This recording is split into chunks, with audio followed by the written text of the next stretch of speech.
peace, it's tranquility, it's like being on a different planet altogether. That's why we like it. The Chelmer and Blackwater Navigation, I think you've got to explain really that a navigation is a river that's been made navigable as distinct from a canal which has been dug out specifically for the purpose of getting between points A and B. It's rather unique navigation in that it is still owned by the original canal company and is not part of the national system. It was actually authorised by Act of Parliament in 1793 and opened in 1797. It runs from Collier's Reach at Heybridge Basin right through to Chelmsford to Springfield Basin. So it's approximately 14 miles long with 11 locks and 1 flood lock. The ideas of the canal started in the 17th century when Chelmsford was a fairly small market town. At quite an early stage, the people in Chelmsford were looking for a way to getting their goods to and from Malden, which was the major port along this particular part of the east coast. They were not really successful until 1793 when the Chelmer Navigation Act was passed, after a great deal of opposition, of course, both from the millers, who were worried about the loss of water for their water wheels, and also from the people at Malden, who felt that they would lose a lot of revenue in port dues and wharfage and all the other things that happened at a port. Well, the Enabling Act gave the companies power to construct and maintain a navigable waterway between Chelmsford, or the parish of Springfield, and the Blackwater estuary at a place called Collier's Reach, which has now become Heybridge Basin. Well, Heybridge Basin was built about 200 years ago because this was where the canal came out into the River Blackwater. That is the sole reason for the existence of the village, because the burgomasters at Malden wouldn't allow the canal, when it was built, to come out within their port boundary. So the canal actually skirts the whole of the boundary of Malden and comes out here at Heybridge Basin. The whole works were designed by John Rennie, who in fact everyone says he only visited the canal about 5 times. There was a chap by the name of Charles Wedge did the actual survey. Richard Coates was the actual engineer who carried out the works, and he was one of the first users of the navigation. But the immediate work that he'd done prior to the Chelmer was to construct the chipping navigation from Stowmarket down to Ipswich, and it's quite amazing if you go up and look at that particular waterway, how similar it is to the Chelmer, both in the general countryside and the constructional methods of the navigation itself. Anyway, Richard Coates was in day-to-day charge, and he also employed his brother George, who was a stonemason, and some 50 navvies came with him from Suffolk, and together, I imagine they also took on some local people, and together they built the canal in this period of 3 years. Richard Coates, when he changed from building navigations to being a, I don't know what you call them, merchant, then brought coal initially to Chelmsford up from Heybridge Basin, but later timber. He may have reached that sort of time of life when he decided it was time to settle down rather than continue what was a very hard gypsy-like existence. And then was connected with the family that later turned out to be William Brown's, a direct descendant from Coates. Yes, I used to work for Brown & Sons. I'd started working Brown & Sons in 1937 as office boy, and then I went in I think it was 1951. I went on the barges with the horses, and I was on the barges then for 21 years. Well, before the war, the barges, there used to be, 6, 7 or 8 barges going up there, up and down a day kind of thing. They used to leave Chelmsford and go to Heybridge, and then they'd give the horse an hour's break, and then they would hook him back on again to a loaded barge, bring him to the paper mill, and stop there the night. We used to have a little place there, brick place there, with 2 bunks and a fire in it, and that's where they used to spend the night and then come up to Chelmsford the next morning with a loaded barge. Oh, the only good thing about it was we could always have a bit of toast when we lit the fire. But it was cold and windy in the winter time, like kind of thing, when we done the barging, because people must realise that we couldn't barge all through the winter because of the floods and the ice and snow. That is the officers now of the Chelmer and Blackwater on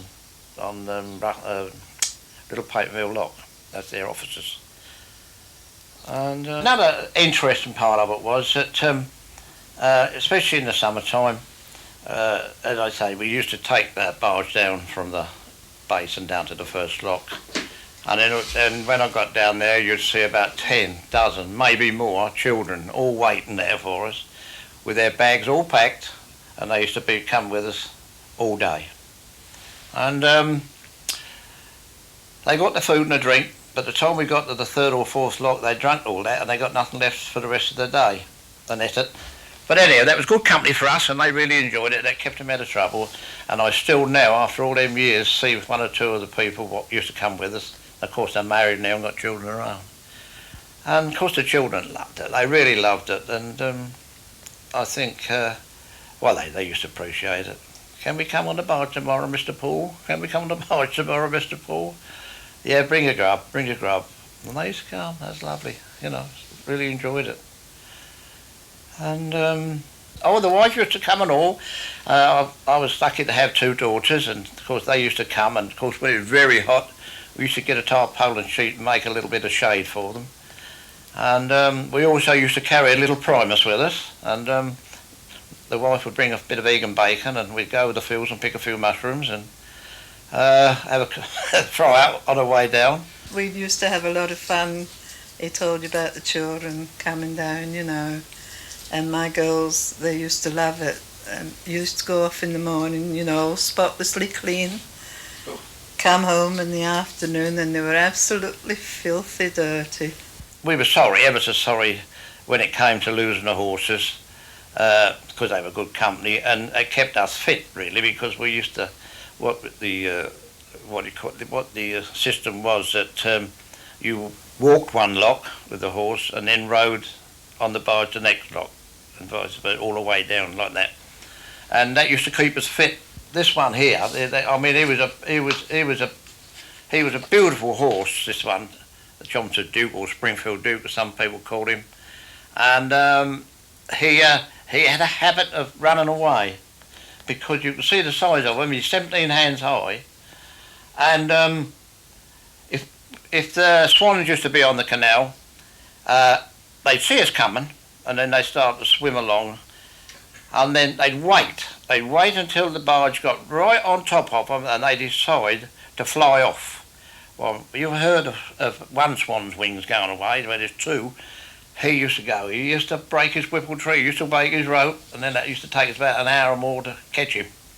But he was a beautiful horse, wonderful horse. He went to the Horse of the Year show for 3 years, all harnessed up with his brass. This is the one I like. That's the one going down the under the bridge at Sanford Mill. And that was one of the most awkwardest places on the canal, that was. Now, that horse had to go under there, and every time he went under, his aims used to catch, and his collar used to catch on that bridge there. And being, a horse, he stepped that way, didn't he? And 9 times out of 10, he went in the water. I mean, he limited himself and then walked out the other side. Yeah, there was no problem there. They built us a barge. We used to have a horse barge called the Louis. Well, that was the smallest barge that we had. And they built the first motor barge on the shape and whatnot of that. But the only thing is, Mr. Pryor at Burnham, he built it, and when we got to to Beeley Lock. We got it into the lock, plenty of room either side, but all of a sudden we went to shut the lower gates and we couldn't shut them. They'd made it too long. So that had to go back to Prior's Yard at Burnham. And it came back, and that was the first real operational motor barge that we had, the Susan. They wanted a motor barge with a tiller still on it, so that their annual company trip down to the from Chelmsford to Heybridge on the 1st of July every year could still be drawn by the horse and steered by a tiller. And I think that is the story of how the Susan got a tiller. Well, that was all right, but the propeller and shaft of the motor was underneath the barge. And of course, you know what rubbish and things are thrown into the river. And we used to have an iron lift thing in the back, screwed down. The times we had to unscrew that, put her arm down and clear the propeller and the shaft. So anyhow, they decided they would build another barge, wooden barge, and put an outboard motor on it. And they built it down at Prior's again, and it was called the Jimmy, after Jimmy Woodcraft at Heybridge Basin, who used to be in charge of the basin. And they put a 1-ton outboard on it, and we got up to Beeley Lock, and we couldn't get in it. They made it too wide. So that had to go back to Burnham and be narrowed. Brown sent one of their young lads down to the first lock to measure up the size of the lock. And they based this barge on those measurements. What they didn't know was that lock was slightly bigger than all the rest. So when Jimmy was duly delivered, they got it as far as Beeley. I think they got it through Beeley Lock, but when they tried to get it through the next one, it wouldn't fit. But they finally found that they could actually work their way up the canal by getting it into each lock backwards, and it was scraping on the sides all the way. So they had to take it away again and cut it down slightly. But she had a harbour master engine, which in itself would prove successful. This was the outboard motor that they fitted onto the Jimmy. Well, that was really a great success because we could higher or lower the shaft of that motor. We could put it as it is now, or put it up higher, or even put it down lower where the river was deep. But that was a great success. So after that, they built us the steel barges, and of course the horses had to go. The horse-drawn barges has to go. These barges were much more efficient as far as carrying cargoes were concerned, because the original horse-drawn barges would only take about 25 tons, whereas with these it was possible to get something like 45 tons on board. And they also speeded up by, I suppose, almost 50% the speed, insofar as instead of effectively taking a whole day to get to Chelmsford, they were taking about half a day. And then they went over to these huge harbour master outboard engines, which were basically a Fordson diesel engine mounted on the back with a huge propeller, and it made a sound rather like an aircraft engine as it went up the canal. You could hear it for miles, actually. I mean, I suppose in a way you could say they're environmentally unsound, but insofar as they made a lot of noise. But on the other hand, of course, they cut the weed down and kept the canal in marvellous condition. And in fact, I remember camping by the river once, and the water started to move, I suppose, when the barge was still about half a mile downstream. You could see it being sort of moving down. And then when the barge went past, there was a great suction movement of water on either side, and this huge swirling at the back. The first decline in all this trade was in fact the building of the railway, The canal company itself contributed to a lot of that demise by importing, on behalf of the railway company, nearly all the bricks for the viaduct in Chelmsford, and that was the first decline, massive decline, because the railways were cheaper and much quicker than the canal system.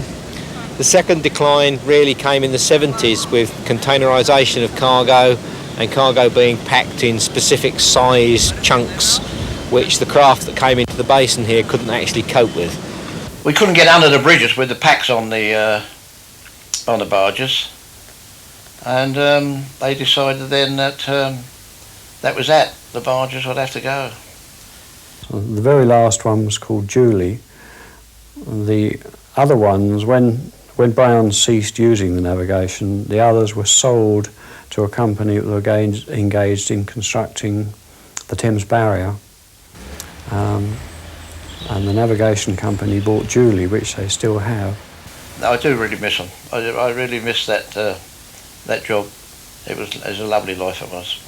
Although you could just imagine us standing there on the back of that barge like that, and pouring a rain. We had no cover whatsoever. We used to get soaking wet, and then you've got to climb up these gates, let the barge in, get it out. Oh yes, that wasn't all honey, but the barging days were happy days, weren't they? Really, we didn't have much, did we? But no, we had some fun. I remember it. We have the last barge that came through, the Julie, which is now our workboat. But there's no special occasion, really. I think some people were glad to see the back of them, I think. Well, I wasn't here myself at the time, but my predecessors saw the only thing to the future was to concentrate on leisure rather than commercial activities. I think the river's getting a lot more popular than it used to be. The boating side of things all over seems very popular at the moment. We had two steamboats, they're both replicas, built in, I think, the 1970s, and they are replicas of 1800 steamboats. One is coal-fired and one is paraffin-fired. And the chaps come down in their overalls and fiddle with them all day and go up and down the river. It's quite interesting. Afternoon, sir. Good afternoon, Captain. What have you got now? What have you invented? Repair work today.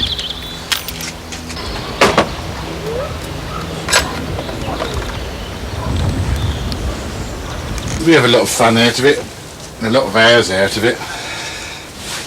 But if you don't keep on top of them, then you've got problems. That it's just that you think in the winter you get everything finished, and then it reminds you that you haven't done in the summer, you know, when you're using it.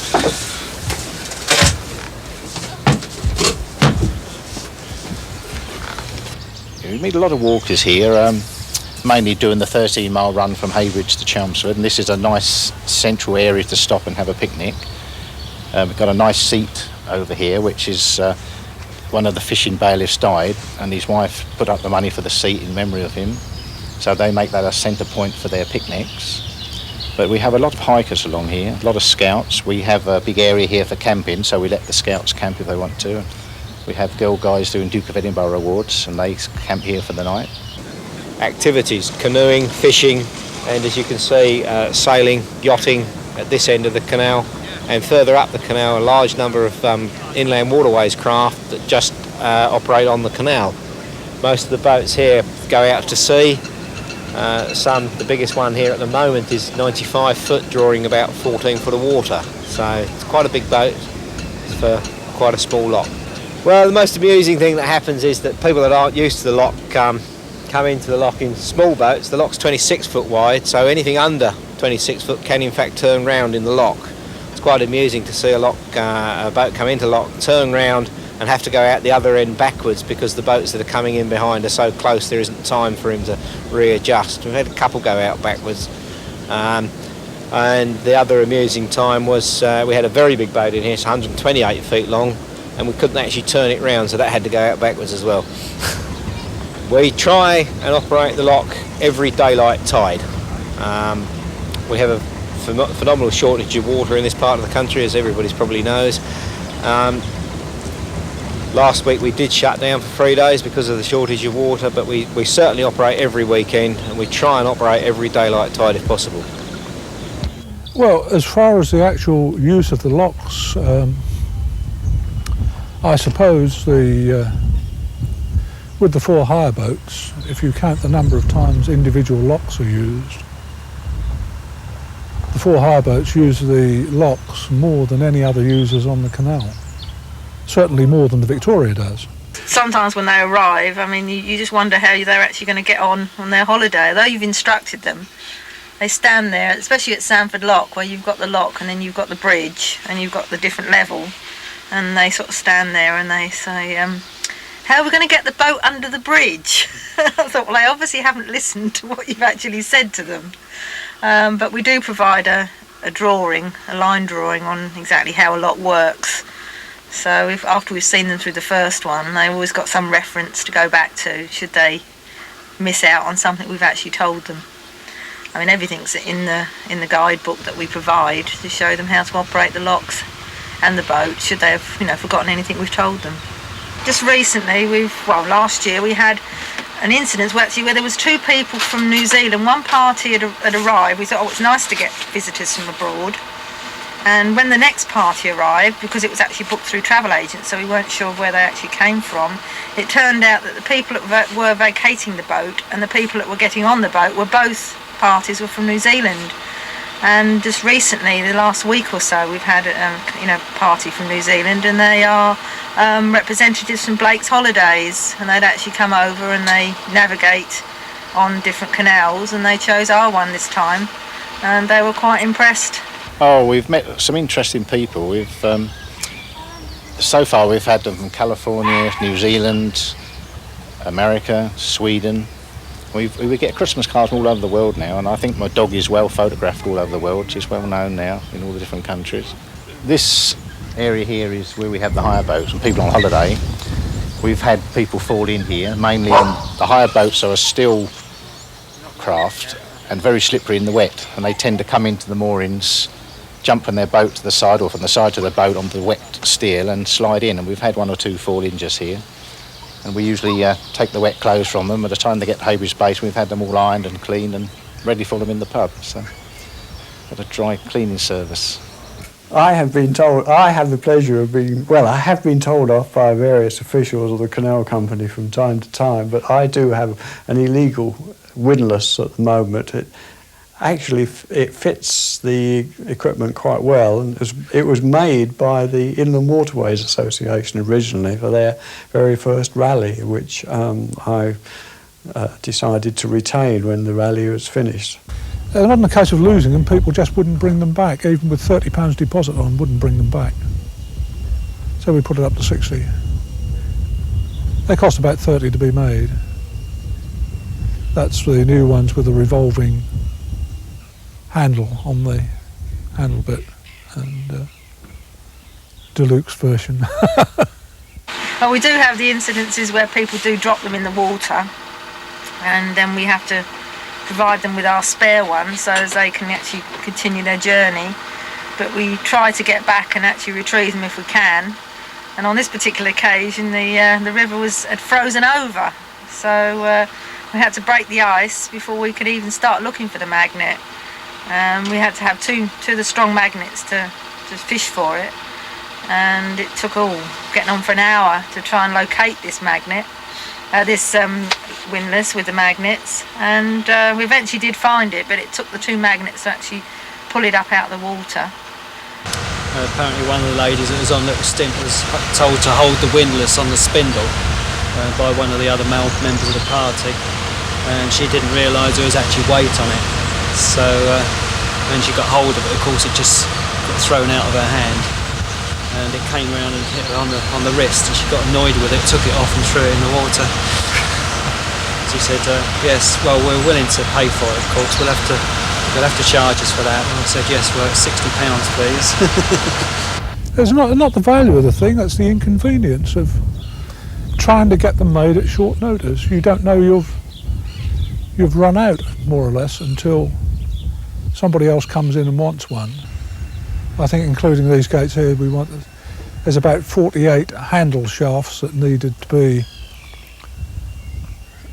standardised on size, together with probably some 200 handles in circulation. That becomes a mammoth job to make everything fit properly. Weed has helped to be kept down by regular use by larger craft. Unfortunately, the main stretch with complaints of weed is between Sandford Lock and Chelmsford. There's little incentive to have large boats going backwards and forwards there at the moment on a regular basis. And one of the things that I realised too was it was the barges that were keeping the navigation alive, insofar as because there were no barges coming up the river had become, or I call it river on this occasion, had become very, very weedy, and it was virtually impossible to canoe or to swim in it because of the weed growth. And I welcomed it when barges started to come up in any volume again. Several of us bought some long-range fuel tanks from the American Air Force because they were sort of bomb-shaped, and you cut a hole for the cockpit. It was fairly experimental as far as I was concerned, because I'd seen kids in these canoes and they seemed to be quite competent in them, but it was from that the canoe club developed. We now have a membership of, well, getting on for 200 members, and now one of the foremost canoe clubs in the country.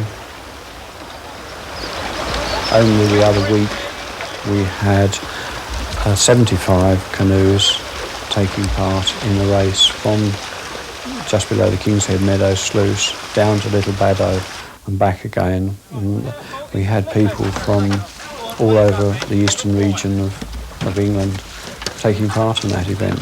Broadly, we know which order locks want refurbishing, and we try to bear in mind that our function is to maintain a navigable waterway rather than anything else. The paper mill lock we've done, it's the first time we've had gates made off-site for paper mill, but this was done, we usually make them up beside the lock at paper mill, but we decided to move them out of the way to cause less inconvenience over the busy start of the season, and also that enabled us to do the first essential job on site, which is to dam the lock off to get the water out, to be able to work on the sills. And there's slots put in the bank for dropping these dams in so that they can take the water out the centre and replace the gates. And we keep all the dams down here. Each lock has a different dam because the bottom of the lock is a different shape. So we have to keep a separate dam for each lock and a separate dam for each end of the lock. So it makes it 26 dams we have stored here. We'd no idea until the dams were in and got the whole thing dry as to what condition the sills are in, and you have to be prepared for all contingencies such as this with materials in hand to do the work. Whilst the timbers weren't too bad as far as paper mill went, there was a lot of leakage below the sills, both upper and lower, and this required quite a lot of cutting out and concreting in the bottom of the original timber and brick structure that was put in. We can usually get the old gates out and the new ones actually in place in the day, ready for the final fittings and cuttings. But it takes somewhere around about 3 weeks to actually get the lock finished with all the top beams and stagings and so forth. There's a major clear up. Obviously when the lock has been used for several years, that will be full up with muck and rubbish, so that's all cleaned and shovelled out. They pressure wash it to help with the pointing, obviously, but that comes off quite well. That's surprising. The bricks are harder than what they actually look. If there's bricks missing, obviously new bricks go in, and a little bit of pointing here and there, or all pointed. The bricks sometimes look a bit scruffy and untidy, but generally speaking, it's pretty solid, really. Well, it's still, I mean, originally I'm a cabinet maker. We had a local furniture makers in the village, and At that particular time I decided to work with my father-in-law in joinery, which was a different area of woodwork. Well, the work is the same, just it's a lot heavier. Joinery is larger, obviously, but the basic principle is still the same as cabinet making and joinery. And there's a lot of naturally it's all, or pretty well all, handwork. We have adapted it slightly for some power tools. It's rather heavy work for power tools. And it's just going on from there. So it's hard work, but we enjoy it. Well, the big problem that occurred during the restoration, of course, was that we found that the stonework that the gates hinge on one bank had moved out of vertical, and with the old gates, they were loose in the joints, which enabled the gates to twist across corners, take up the shape from the mitre to the sidewall. New gates, of course, you can't make twisted to start with in wood, and this resulted in having to put the dams back on twice more to recut the mitres to suit after the water pressure had been on and the gates had got thoroughly saturated in water again. We were unfortunate in having good weather from that point of view to good, hot, sunny weather at the time that we were putting the lock gates in, which tended to dry the timber out. But I noticed today there's just one little piece that's got to wear in to fill up on the towpath side. Otherwise that was all quiet this morning and worked across there. That's something that struck me, no noise from any water going through. These are the old gates from paper mill, just lifted out, left here to dry. The idea is when they're dried out we can take all the ironwork off and reuse it, because the iron doesn't wear out like the wood does. You can see the pivot points at the bottom of the gates, which is the only thing really that holds the gates in position, plus a collar around the top that pulls them into the wall. But, it's a very simple idea, and it's been going, they say, over 2,000 years now. Well, this is our new horse bridge here.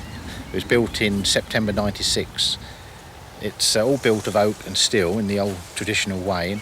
It's called a horse bridge mainly because the sloping ends are for the ropes. When the barges are being towed by horse up the river, the ropes do not get tangled on the end. They can slide over the sides okay. We still build them like this, although no horses come along here anymore, so it still looks the traditional way. One of the things about the canal is that a lot of it is unknown to the general public. There are a few favourite locations that they visit where there is good access, such as Heybridge Basin, Hoe Mill, Paper Mill Lock. When you get to Chelmsford, however, very few people know that we actually have a canal in the centre of Chelmsford. There's not really any public access to it, and it is an unknown gem with considerable future potential. The Inland Waterways decided to produce their own proposals, and this illustrated the potential of the canal and the rivers in Chelmsford, how new development around the basin could actually encourage a use for it. Prior to this, there'd been no reason for people to actually go to Chelmsford. I mean, if you moored your boat, you couldn't get off and walk to the town centre. There was nothing there to attract you. And we suggested that a new canal cut could be built across the old gasworks site to link the canal with the river, and perhaps new town centre uses could be introduced to regenerate the whole of what was a rather derelict area. And if nobody else was going to restore the canal, then the Inland Waterways Association could take quite a leading role and put a scheme together to do the work. We were able to persuade the canal owners to let us carry out the repairs to the lock, rebuilding the brickwork, cleaning out the rubbish, and also carrying out new gates. We persuaded the county council to repair the listed bridge adjoining the lock because it was a public footpath and parapets were missing. It was in a pretty poor state. And during that year we were able to get a very rapid restoration underway. I think the one thing that we did overlook during our enthusiasm to get a restoration project underway was the little canal feeder. It's all very well having a nicely restored lock and basin, but you need to get water into the canal to use it. And alongside Springfield Road, right opposite the big black tin shed on the canal wharf, there was this terribly untidy ditch full of rubbish and litter and silt. And this was actually the canal feeder that brings water from the River Chelmer through to the basin. And we therefore trained up our own team and carried out bricklaying repairs and refurbished the feeder ditch. The actual completion of the lock repairs was quite hectic. We had a 2-week canal camp at the site, but progress was very rapid. We had an awful lot of volunteers turn up, some very useful volunteers, and we were thus able to get the lock complete and the basin ready for reopening in May of 1993, which was the bicentenary of the original Act of Parliament for the navigation. And we held a National Trailboat Festival on the site at that time, people trailing boats from all over the country and even abroad. And this is something we'd like to see happen much more often in Chelmsford, is this sort of scene with boats gathering on a regular basis and using Chelmsford as a destination point. And I think it is now very interesting to see that proposals are being put together for the future of the area, which will, if carried out, create a real destination point and an asset to Chelmsford. So there is now a serious commitment to actually regenerate this area using the canal and rivers as a focal point in the scheme. The designation of the Chelmer and Blackwater Navigation Conservation Area was carried out in September 1991, because the designation of the area, whilst it was very derelict, did emphasise its historic importance. After all, the area around Wharf Road developed with the coming of the navigation, and it was really the industrial revolution of Chelmsford. So the other advantage of the conservation area is that it will require a higher standard of development that does respect the character of the area. In other words, the development around the canal basin, I think, will be quite appropriate to a canal side location and not just anywhere development. One of the aims of the new development at Chelmer Waterside, as it will be known, is to incorporate, as part of the Essex Centre, an active science museum. And a feature of that is proposed is to use the new bridges as science bridges, so that these can be interpretive demonstrations of the principles of science. And the aim of this is also to actually make more of the bridges, because I think whilst Chelmsford is beginning to make something of its rivers, most of the existing bridges are rather dull.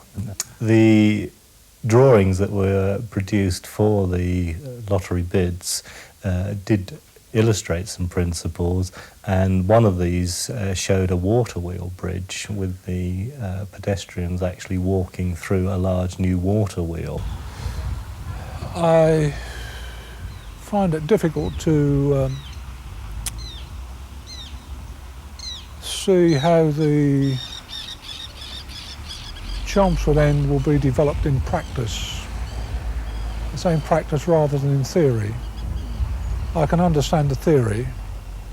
I fail to see practically how anyone will want to leave their boat there unattended for probably 50 weeks of the year while they come down for a couple of weeks to use it. But there we are. This is where my personal view differs with that of the planners. We had hoped, before the planning consents were granted for what they were at the moment, we would retain private moorings at the end, but to form a small marina. But I fail to see how you can have a private marina with public access. Well, I'm quite enthusiastic about the Chelmer Waterside proposals, insofar as I think that, as a planner, I think that's the right use of that particular area. And of course, I've always been enthusiastic about making a link between the River Chelmer and the canal itself, which would enable full navigation to proceed certainly up as far as the meadows. Of course, it would proceed further if the council hadn't made a mistake and allowed low bridges to be built. As the existing main sewer goes under the corner of the site, the Essex Records Office, unless they change the plan from that which was published in the planning application, I don't think the cut can materialise from where it was intended. I think a lot of people have boats just to come and not to charge up and down the navigation all the while, but just to go a little way more up and have a bit of peace and quiet. I know certainly what I like to do in my boat, to go out and moor up and fish a bit and have a meal and a bit of peace and quiet away from everything. I've been, had years and days fishing down the canal. I'm not a boat person, not particularly, but I enjoy the canal. Otherwise, I wouldn't really work down there. Obviously the work is fairly hard, but the peace and tranquility of the loch somewhere up country makes me rather sleepy. By the time I get home at night, all I want to do is go to sleep. But we enjoy it. So, we're country lads, so it's part of our lifestyle, really. Well, we live about half an hour away in Rayleigh, and we're up here maybe, well, certainly this time of the year, 2-3 times a week, as often as we can. It's ideal for us, because we finish work about, well, especially my wife, she finishes work about 5:30, half hour away, and we're up here normally about 6:30, and it's just ideal in the evenings. We can just pop up to the first block at Rushes, have a quick cup of tea, just come back, breaks the day up. It's ideal, it's really ideal, it's nice to get away. If you go down to, just before you get to Hoe Mill, the river is very wide there, and there's a little church at Alting on the riverbank, and that's lovely there. It's lovely scenery there. Yes, and that's one of the good parts. But there's one or two things that I didn't used to like on the Chelmer. The worst one was when these otter hounds and otter people used to come down and try and catch all of the otters. They used to get in the water and poke the holes and try to get the otters out. Well, when we had the motor barges, when we were empty, we used to have a wake follow us. So when I used to come up to them when they were in the water, I used to open the throttle up and I used to get a big wake right over the top of them, because I love animals. And anybody doing anything to animals, they've got to answer to me at times. It's not unlike the River Stour. That's very sort of tranquil and quite pleasant, well away from it all. Particularly nowadays, where parts of the Middle Stour have lost their character because you've got factory farming going on and all the trees have been demolished. I often think that the Dedham area is very much like the river at Alting and Little Baddow area, and certainly if Constable had been brought up on one of the mills, perhaps the Alting Mill or Little Baddow Mill, I'm sure he'd have been painting them, and the Chelmer would have been as famous as the Stour is.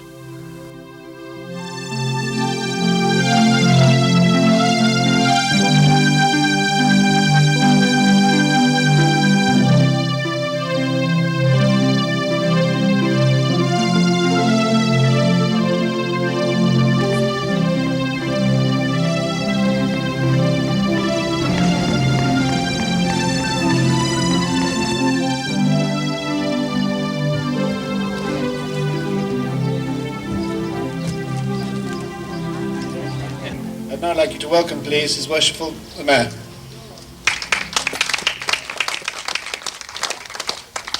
My Lord, ladies and gentlemen, what can there be a better way than spending a Sunday afternoon and reliving our history and commemorating our heritage. On the 2nd of June 1997, it will be 200 years since the formal opening of the Chelmer and Blackwater Navigation. It was a great day for Chelmsford when, with the public rejoicing, the first heavily laden barges docked in the basin. and so began Chelmsford Industrial Revolution. Richard Coates settled with his family in Chelmsford and continued to contribute greatly to the wealth and prosperity of the town. His enterprises include a timber yard and the town's first gasworks. Richard Coates was born in Mars near Richmond in the county of York on the 14th of January 1763, died in his parish on the 12th of April 1822. This memorial is placed here in affectionate compliance with the wishes of Sarah Coates, last surviving of his children, who died on the 23rd of January 1867, aged 73. And I now have the honour